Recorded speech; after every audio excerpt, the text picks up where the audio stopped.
Olá pessoal, tudo bem? Nós já vimos é, análise estatística no teste de hipótese para variáveis quantitativas, onde nós vimos o teste de T para amostras pareadas e teste de T para amostras não pareadas, correto? Agora nós vamos ver o que? Como fazer teste de hipótese para variáveis categóricas, né? Ou seja, variáveis qualitativas. O mais comum utilizar é o Q² e o Exact-Fisher. Então nós vamos ver basicamente esses dois. Tá? Mas o objetivo aqui não é fazer cálculo, o objetivo é saber interpretar isso. Quando nós consumirmos artigo científico ou quando nós formos fazer a nossa análise estatística, nós sabemos como usar e para que usar, e quando for ler, saber interpretar esses dados. Porque o cálculo ele é complexo e hoje existem vários programas estatísticos para isso. E o objetivo da bioestatística aqui para enfermagem, no caso, ou para os profissionais em geral da área de saúde, não é formar estatístico, né? E sim pessoas que tenham noções de estatística para, no mínimo, saber consumir um artigo científico. Então, a primeira coisa que nós temos que entender, né, o que já foi falado antes, é sobre o teste de hipótese, certo? Sobre a hipótese. Nós vimos que quando a gente faz uma pergunta, então eu quero saber, por exemplo, a hidroxicloroquina, ela evita internações por SARS-CoV-2?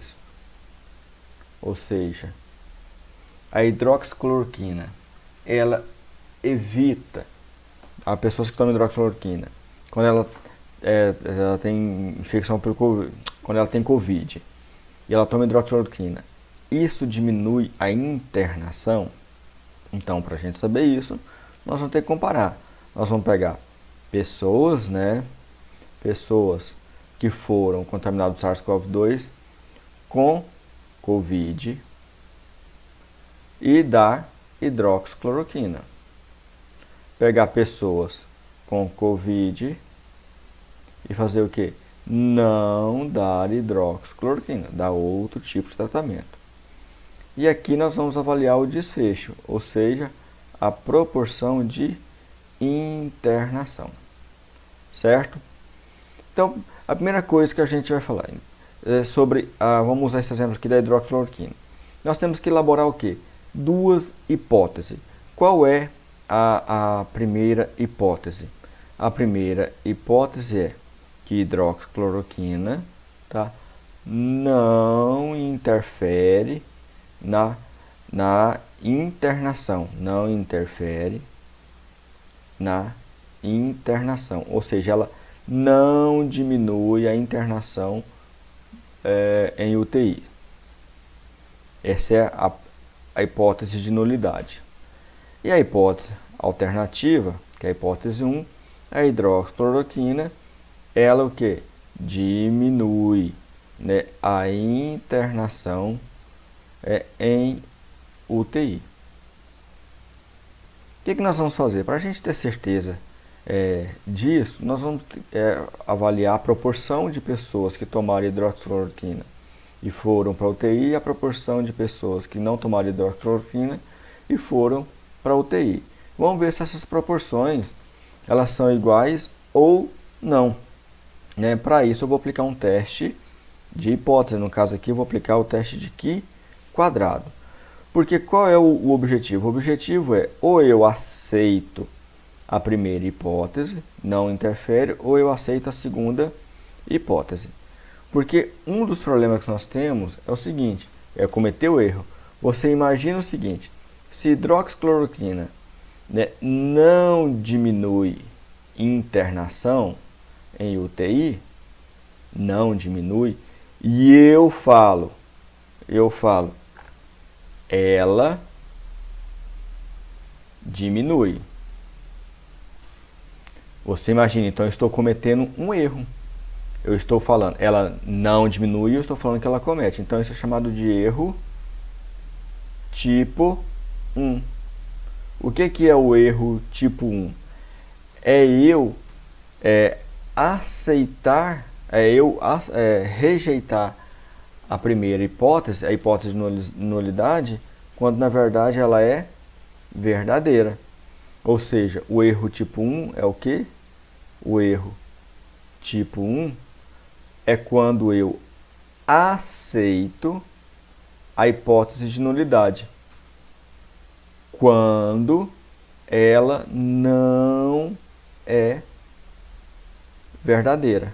Ou seja, eu falo que hidroxicloroquina diminui a internação, quando na verdade ela não diminui.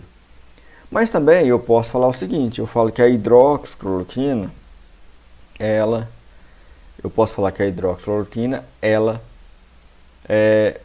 diminui a internação, quando na verdade, tá, ela não diminui. Isso aqui é o erro tipo 2. Qual é o problema do erro, né? O que é o erro tipo 2? Eu rejeito a hipótese alternativa. A hipótese alternativa fala que ela diminui, mas na verdade ela não diminui. Desculpa. A hipótese alternativa fala que ela diminui. O erro tipo 2 eu falo o seguinte, a hidroxicloroquina não diminui e na verdade ela diminui, né? Isso pode gerar um problema, porque aí eu vou falar que ela não diminui enquanto que ela diminui. Então eu vou aceitar aqui, rejeitar a minha hipótese tipo 1. E na verdade o grande problema para nós é quando a gente comete o erro tipo 1. Esse é o pior. Quando você fala que uma droga ela funciona, quando na verdade ela não funciona, né, eu tenho um problema sério, porque eu vou começar a aplicar essa droga em uma série de pessoas. Então, para a gente ter certeza que a gente vai evitar aquele erro, a gente aplica o teste, por exemplo, de Qi quadrado, né? X é Qi, né? É Qi square, e o quadrado em inglês quadrado, é square, que é o quadrado. Então, Qi quadrado. Então, vamos imaginar o seguinte, eu tenho 100 pessoas com Covid, 100 pessoas com Covid, que tomaram hidroxicloroquina. Dessas, é uma hipótese, tá, gente? É um exemplo aqui. Dessas, 80 foi para UTI. Certo? Eu tenho 100 pessoas que não tomaram hidroxicloroquina. Dessas, 60 foram para UTI. Então aqui eu tenho que aplicar o quê? Fazer uma tabelinha 2 por 2, que nós já sabemos fazer essa tabelinha de forma bem bonitinha, né? Onde eu vou colocar aqui os valores. No total aqui nós temos 200 pacientes. Desses 200 pacientes nós temos aqui 100 que tomaram hidroxicloroquina e 100 que não tomaram hidroxicloroquina. Então, vou colocar aqui hidroxicloroquina sim, hidroxicloroquina não. E UTI. UTI sim, UTI não. Então, dos 100 que tomaram hidroxicloroquina, 80 foram para UTI e 20 não. Dos 60, dos 100 que não tomaram hidroxicloroquina, 60 foram para UTI e 40 não. Então, que foram para UTI, aqui eu tenho 120, né, 114, 140, e aqui eu tenho 60. Então, se eu pegar a proporção aqui, eu vou ver que 80% aqui foram para UTI, e aqui 60% foram para UTI. Se eu aplicar a hipótese de nulidade, zero, H0, eu falo o quê? Que a proporção, de pessoas que foram para UTI elas são iguais. Quer dizer, elas são iguais. E o H1 eu falo o seguinte, elas não são iguais. Na minha amostra, elas deram diferente. mas eu quero extrapolar isso para a minha população. Eu quero saber se realmente existem diferenças. É onde aí eu vou aplicar, que são duas variáveis qualitativas, aplicar o teste de Q². Esse teste de Q², ele vai gerar um valor de Q², que eu vou lá na tabela de Q², de acordo com o grau de liberdade e o grau de confiança que eu quero, eu vou achar um resultado. Mas os programas estatísticos eles já dão o nosso P valor, né?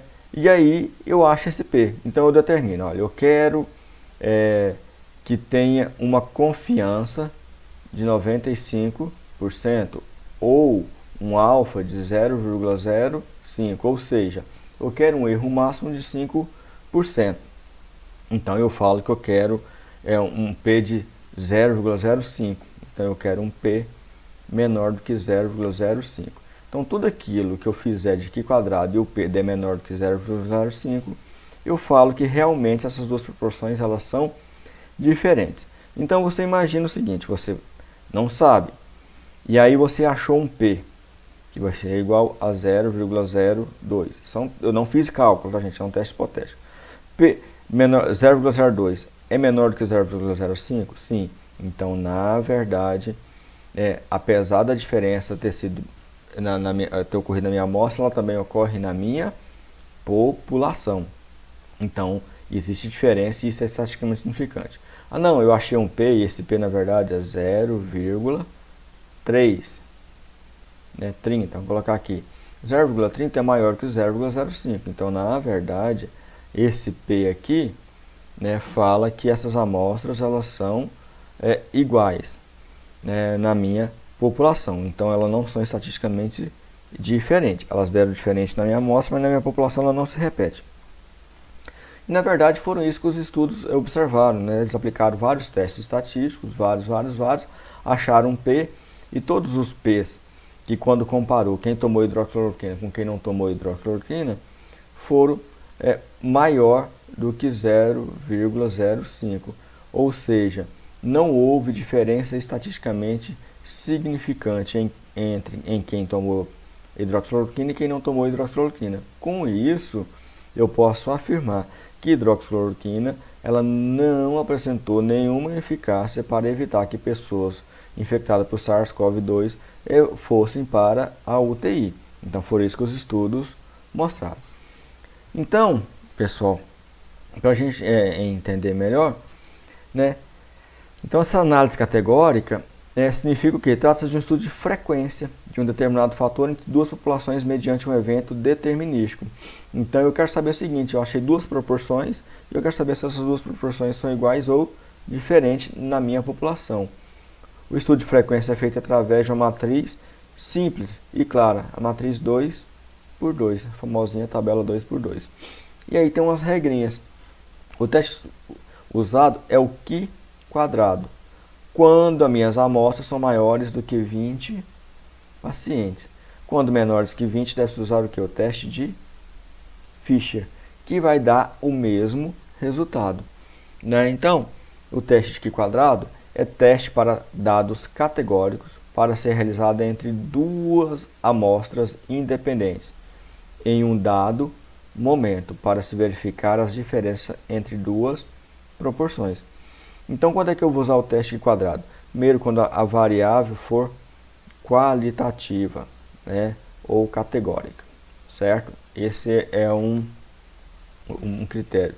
E o outro critério, quando a amostra do estudo for maior do que 20 pessoas.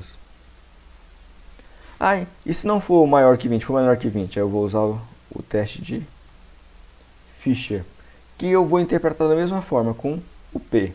Todos os testes estatísticos de hipótese, ele vai me liberar um P valor. Por convenção, a gente adota um P de 0,05. Tudo aquilo que for menor que 0,05, aquelas proporções que eu achei duas proporções, eu vou falar que elas são diferentes na minha população. Então aqui eu tenho um exemplo. Você diria que meninos sobrevivem mais que meninas? Então vamos lá.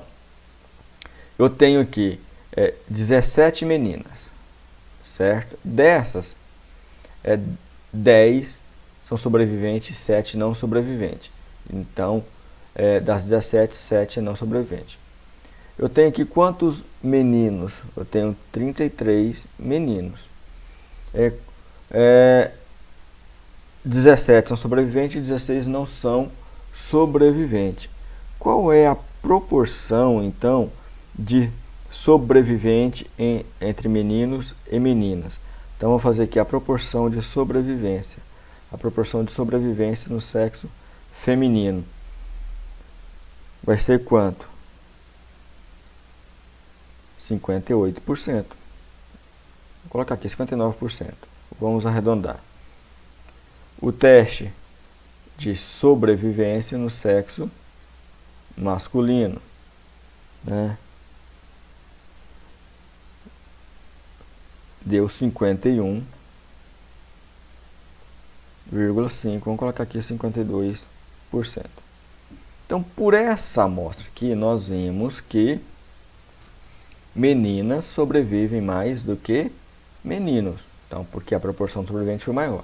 Agora, se eu aplicar o teste de Q quadrado, primeira coisa que eu tenho que avaliar, teste quadrado. 17 mais 33 dá 50. 50 é maior do que 20, então eu posso usar o teste de Q quadrado. A outra coisa, sexo feminino e masculino são variáveis categóricas, qualitativas, então eu posso utilizar. Então, eu quero saber o seguinte, na minha amostra eu observei que meninas sobrevivem mais do que meninos. E na minha população, quando eu quero extrapolar isso, será que isso ocorre também? Será que se eu fizer com um grau de confiança, isso vai gerar um P.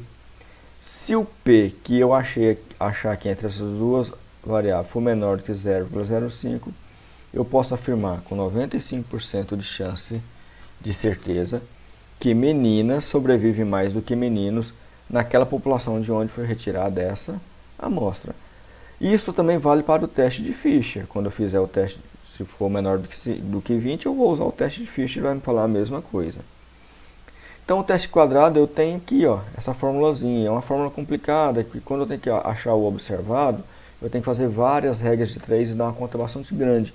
Por isso que nós fazemos por programas estatísticos. Não é objetivo nosso da área de saúde sermos estatísticos. Aqui o rapaz que inventou o teste. E aí nós temos outras regrinhas. Dados categóricos pareados. Quando o dado categórico pareado, eu vou usar um outro teste chamado teste de McNamara. Tá? Teste para análise categórica para ser realizado antes e após um evento. Verifica mudança na condição ou posição dos indivíduos pré e deve estar no mesmo período pós. Então, eu tenho uma amostra pareada. Eu quero avaliar o seguinte, o efeito da vacina antes e depois. Então, eu tenho 10 indivíduos que tomaram a vacina. E agora, eu vou avaliar aqui antes da vacina e aqui pós-vacina. Eu quero avaliar quantos infectaram. Então, são amostras pareadas. Se são amostras pareadas, eu não vou aplicar o teste de Q quadrado nem Fischer. Eu vou aplicar o quê? O teste de McNamara. Tá? Então, são essas regrinhas básicas que a gente tem que seguir. Então, resumindo aqui, ó, para dados numéricos ou qualitativos, quando ele tiver distribuição normal, eu vou usar o teste de T, tá? Tanto para a amostra pareada, teste T, quanto para a amostra não pareada. Agora, quando ele for um teste não paramétrico, não gaussiano, tá? E ele for pareado, eu vou usar o teste de Wilcoxon. Quando ele não for pareado, eu vou usar o teste de Mann-Whitney. Então, revisando aqui, lá nos dados numéricos, tá? Dados quantitativos. A interpretação sempre é a mesma, pessoal.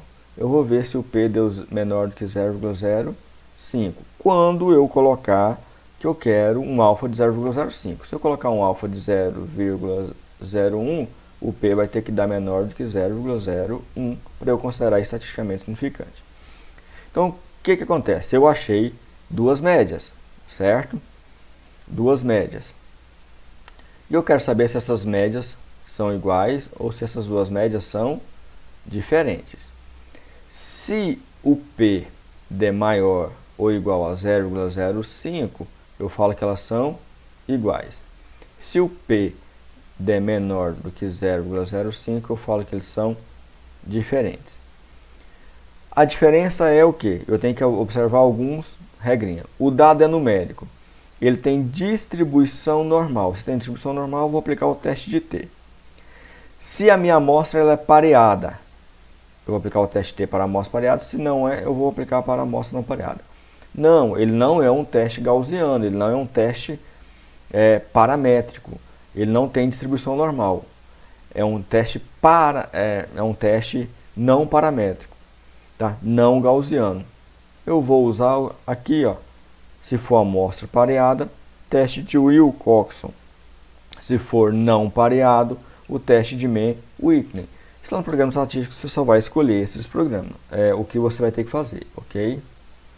Agora, se for dados categóricos, simples. Se for não pareados, aí eu vou observar a regrinha. Se for menor do que 20 indivíduos, vou usar o teste de Fisher. Se for maior do que 20 indivíduos, eu vou usar o teste de Chi quadrado. Agora, se for uma amostra pareada, aí eu vou usar o teste de Meck-Neyman. A interpretação sempre é a mesma. Aqui eu vou ter proporções, frequências. Então eu vou ter frequências, duas frequências. Eu quero saber se essas frequências são iguais ou se essas frequências são diferentes. Aplico. Se for um teste não pareado, se for amostras não pareada e menor do que 20 indivíduos, eu vou usar o teste de Fisher. No caso aqui, se o P for maior ou igual a 0,05, que é por convenção, isso vai depender se eu colocar um alfa de 0,1, 0,2, 0,5, depende de qual erro máximo eu quero aceitar. Por convenção, o erro máximo que a gente aceita é de 5%. Apliquei o teste Fisher e o P deu maior que 0,05, eu falo que a minha amostra que as minhas frequências na minha população não existe diferença estatisticamente significante.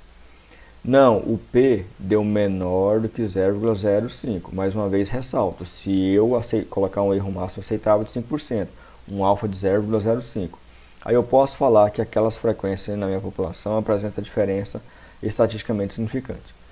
Não, professor, a minha amostra tem mais de 20 indivíduos. Então vou aplicar o teste quadrado, ele vai gerar a mesma interpretação.